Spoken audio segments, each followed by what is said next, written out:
Well, outside the summit, the story is totally different. Far from the Waterfront Convention Center, thousands of anti-war protesters gathered to slam NATO's warmongering policies.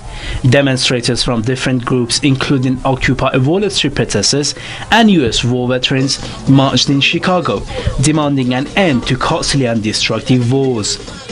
Many of the veterans, dressed in combat fatigues, said they are marching for peace, and in a symbolic action, they threw their medals onto the streets, saying by this they rejected the US-led wars in Iraq and Afghanistan. They feel that these medals were given to them in many instances for creating essentially unforgivable acts, inflicting pain on innocent civilians in most cases. Some of the protesters even called for the dissolution of the Western military alliance, but this was the police response to the demand.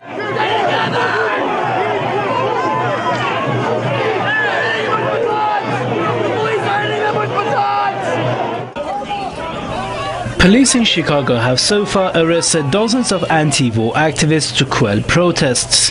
2 men have been detained on charges of planning to make Molotov cocktails to be used during the NATO summit. This a day after the police arrested 3 other men who were charged with plotting an attack on the US president's campaign headquarters in Chicago. Lawyers for the 3 say the arrests are part of a smear campaign aimed at discrediting the protest movement.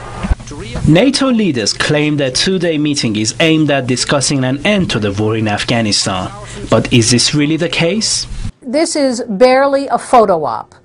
It's a meeting for 2 days to act in the face of the rest of the world as if there is unity among these pirates and thieves who really are competing with each other also ruthlessly.